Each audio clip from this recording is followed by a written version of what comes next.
Real rap is back and I'm here for it. Meet Aubrey Graham. See, Aubrey had a problem. Everyone hated him. And it's so much more people than you can imagine. I'm gonna need y'all to lock in.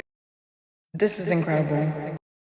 Kendrick might have just dropped the fastest diss track I've ever seen. This beef is breaking the matrix and my mind is blown. When The Weeknd was first coming up, Drake said, sign on my label. The Weeknd said, nah. Drake said, okay, can you help me with some songs? The Weeknd said, sure, why not? Drake said, can you help me with some more songs and some more songs? Matter of fact, can you just give me half your album? The Weeknd said, I don't really have a choice because I'm a new artist, but I'm not going to sign your label. Drake said, that's okay. We're still friends. Then Drake started dating his ex-girlfriend, Bella Hadid. Are you finally ready to play? Have you ever, let's see, have you ever thought that OVO is working for me? Did Drake himself give Kendrick Lamar the cover art for the Meet the Grams diss track? Look, so we learned yesterday that there is a mole in Drake's group that leaked this picture to Kendrick Lamar's group. This cover art is from Drake's Pop's suitcase. But people are saying that this was given by Drake directly and that this was all set up to go after Rick Ross, Kendrick Lamar, and also leaking false allegations about having a kid to Kendrick Lamar. Watch. This person said Drake trolled K-Dot. He sent the album cover to make fun of him. The receipt is for the ring in the video. The Ozempic and gloves are poking fun at Ross, and the shirt is to call K short. The daughter was planted for the mole. You better have some paperwork or, oh gosh. If Drake laughing about it on his story, they probably fed this dummy some fake information, he ran with it. Well, that's the story so far. What do you guys think about this situation? Do you guys think that Drake is a manipulative master? Or is he the predator user that has gotten rid of a secret daughter? What do you guys think about this? Let me know in the comments. Like, share, and follow me. I hate bullies. You must be a terrible person. Everyone inside your team is whispering that you deserve it. So I heard Drake's response, which was the bomb. But did you hear Meet the Grams? I heard Meet the Grams. Y'all should go listen to Meet the Grams. I told y'all this is not a rap battle. This ain't about rap. This is a character assassination. This is an exposal. Y'all remember Pusha T diss from a few years ago? What if I told you there's a part 2? What if I told you there's receipts? What if I told you the Emperor has on no clothes? I love all of this. Not gonna lie to you, I do. Cause while getting a single week of the greatest hip hop we done heard in years, we also get to watch the slow death and implosion of what a lot of little kids think is a man. He's a boy. A rich boy. Drake, stop playing thug and go raise your kids, nigga. Pussy slide up out of this one is just go resurface. Every dog gotta have his day. Now live in your purpose. Why does Kendrick Lamar sound like what I imagine the new Strangers movie to feel like? Like, if we really want to lean into the style of horror that Kendrick sounds like, he's not Kendrick Myers, he's not Kenny Kruger, he's not Kendrick Voorhees, and he's not Ghostface. He's the man in the mask. He's Scarecrow. He's all the masked strangers is one. And Drake, because he's a bad bitch, is Madeline Pesh. He thinks he might stand a chance, but he's really shaking in his boots. He thought he was just chilling. And then Kendrick pulled up with violence and he didn't even know. And just when he thinks he's free, he was just waiting for you to do that. Like, he's just been watching you all along. This song's genre should literally be classified as like horror, because we just listened to somebody get massacred. He told Drake, don't tell no lies about me, and I won't tell truths about you. He told Drake, you have niggas in your division that are rooting for your downfall. He said, maybe instead of being worried about rap beef, you worry about the niggas that are in your circle, because I know everything about you and you know minimum to nothing about me, because the streets that you're paying to dig up dirt on me have nothing on me and they're telling me what you're doing. So maybe worry about your business and stop speaking on mine because you don't want to get into it. And then what does Drake do? He drops a song with a bunch of allegations, continuing to flex his hood persona. He said, fuck all you guys, but especially fuck Kendrick, because he's a fake activist. Right then and there, you should already know, like, okay, so you're just saying shit. It's not even that Family Matters is a bad song, right? If he was just talking about like The Weeknd, ASAP, Future, everyone but Kendrick, while trying to serve it up as like a Kendrick diss, he could have really fooled the average Negro. This song was like, when you think the final girl has finally done it, and then the killer's just like, boom, gotcha. You were never getting out of here. That's what this like sounds like. That's what this setup was. All I can do is just watch Drake's next move in anticipation. Like, how the fuck are you gonna survive? Because they literally have you cornered. Are you finally ready to play? Have you ever, let's see, have you ever thought that OVO is working for me? Fake bully, I hate bullies. You must be a terrible person. Everyone inside your team is whispering that you deserve it. Can't Tootsie slide up out of this one, is just gonna resurface. Every dog gotta have his day. Now live in your purpose. He sure did drop another one. So the title of this disc is 616 in LA. And I took some notes.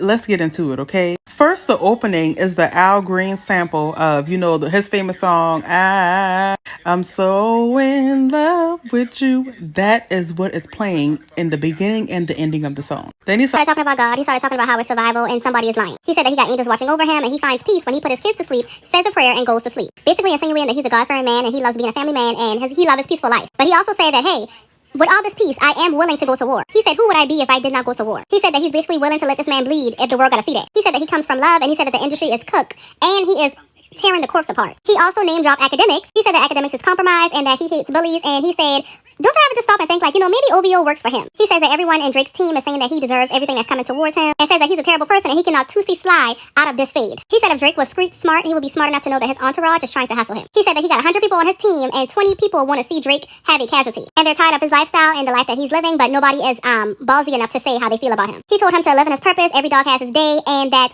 he can't sleep at night because the images are troubling him. He said that his little memes is losing screens.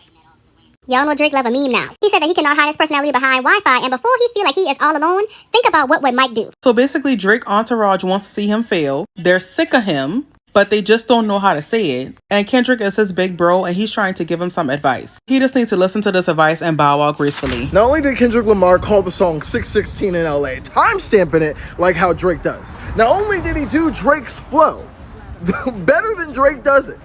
All right? I know Soulja Boy's got to feel vindicated because Soulja Boy was the original person being like, Drake stole my whole flow. Drake? That was me. And Kendrick said, hold up, Soulja. Sit tight. I got you. I'm going to do Drake's flow and better. I'm going to sun him on it. All right? Because 616, Canadian Father's Day. What? And then on top of that, he psychologically evaluated him. He said, hey, live in your purpose. I have never heard somebody say that menacingly. Hey, I don't know what you're doing right now, but live in that purpose. DJ Academics specifically. Live in your purpose. Stop glazing, baby. Drake fans, y'all are down. Y'all are down by 2 right now. Y'all gonna catch up? Y'all gonna catch up or no? ASAP Rocky. Drake took him on his first tour ever, but Drake noticed something. ASAP Rocky kept hanging out with this girl named Rihanna, and Drake really liked that girl named Rihanna. Fast forward years later, ASAP Rocky gets married to Rihanna and they have kids.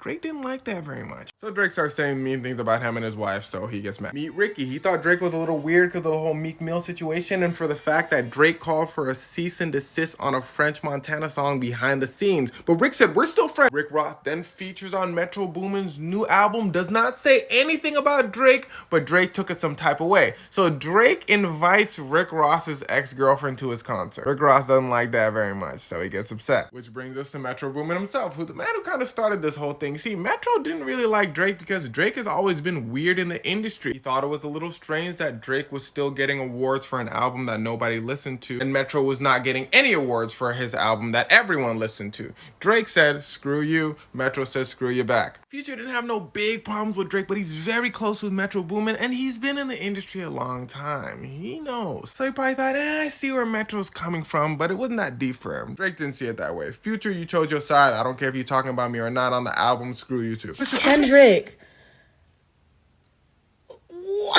This man said, okay, I'm gonna let y'all enjoy Drake's diss for just a little bit, but when I'm ready, I'm gonna drop it. And he dropped it. In this diss, he talked to his father, Drake, his mother, Adonis, his son, and his daughter. Drake, where's your daughter at? Where's she at, Drake? Because apparently you had another kid from the world. Why would you do that? And when I say Kendrick, you are a mastermind. The diss is called Meet the Grams, and we definitely meet them. And in the cover art, he puts a pharmacy package of Ozempic. Sir? This man Kendrick said grew facial hair because he understood being a beard just fit him better. Now, about Drake's daughter, should be teaching you times tables or watching Frozen with you or at your 11th birthday singing poems with you. This girl's 11? Drake, where's your daughter? Y'all, when I say this is a good time for music, I'm telling y'all let me know how you feel about this. We gotta talk. I don't know how I'm going to feel in the morning, but in this moment, I feel like the rap beef should be over. That last Kendrick song was a lot, and as I'm sitting here and just feeling it out and thinking about it, it's like, that was serious. That was serious. This is no longer fun. I feel like it's like, if you go past that, like if Drake does respond, and then Kendrick, like it's, I feel like that's when it gets dangerous. Like we just got into very real territory and allegation, both from Drake's song and Kendrick's drop. Like it's a lot, man. Aubrey and Kenny, I need you to go to your corner. I need you to go to your corner, okay? And I also need y'all to go to bed. 3 diss tracks one day. Are you serious? Are you serious? Let's start with this morning. Kenny drops a song. 616 in LA. Steals Drake's whole flow. Does it better. It's a whole 9 yards thing. 616. We spent so much time breaking down the title today. I don't even think we broke down the song. We were just like, so many references in just the title. I got to crack open my Bible. Then Drake comes out and he's like, your family doesn't like you. All right, you've been engaged since 2015. I don't think your girlfriend's happy. She'd be happier with me. I don't think you like black women. Is your son even your son? And then Kendrick, literally 30 minutes later, was like, you are hiding a daughter. He resurrected the ghost of Pusha T to be like, you are hiding another child. You are just like your father. You are continuing generational curses. Then he said, Adonis, let me speak to you directly. Your dad is weird. Your dad is weird, and if you need a father figure, I am right here. Also, daughter, same. If you need me, I'm here, because how dare you go through life with that man as your dad? Yo. That man with a gambling problem who's on Ozempic and he's weird with women and his empire will crumble soon. Like, feels like he's speaking directly to Darth Vader. Oh my God. Go to bed, both of y'all.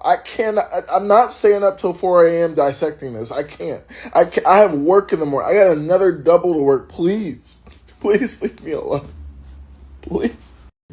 Like, is anybody else feeling like that? I heard the 2 songs, I was hyped because like they finally like went at each other, but then like as it was settling, felt like a little like darkness inside. Like I don't feel good.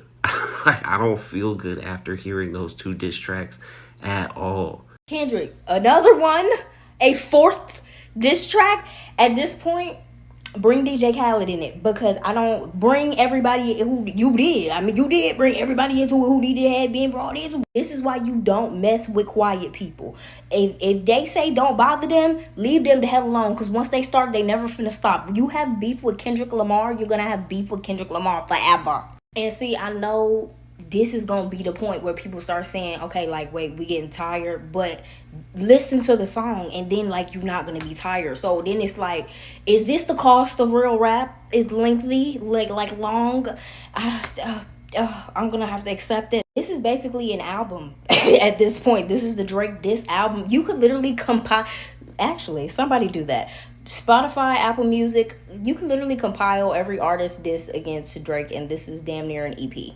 You do put Drake's disses in there as well, because I feel like hearing it in contrast, it would just like this is a body of work at this point. Also, side note, Kendrick, this would actually be a brilliant time for you to drop an album. I don't know if that's also in your wheelhouse. If it's not, like, do something. Because Baby Eyes is on you. Like, I don't know what to do no more. I can't talk about nobody else. Pusha ain't really had no problem with Drake like that, but I need you to pay attention. Drake had a problem with Pusha T because Pusha T had a problem with Drake's mentor, Lil Wayne. Lil Wayne had a problem with Pusha T because Pusha T had a problem with Lil Wayne's mentor, Birdman. Pusha T had a problem with Birdman because Birdman didn't pay Pharrell money for a beat. And Pharrell and Pusha T go way back to the days they weren't famous. Another trend you'll see in all these beefs is Drake inserting himself in a position he just doesn't need to be in. Like Megan Thee Stallion, she was having a problem with somebody named Jay Prince, Tory Lanez. Drake said, ooh, let me hop in. So Drake makes a song about her saying some crazy things. It gets wicked. He then gets mad at Ja Morant, starts to beef beef over a girl. He then starts beefing with Common because Common dated Serena Williams and Drake likes Serena Williams. He then starts beefing with ASAP. Did I mention him? He then starts beefing with Ye. It's always been a love-hate thing between them. But then when the Pusha thing happened,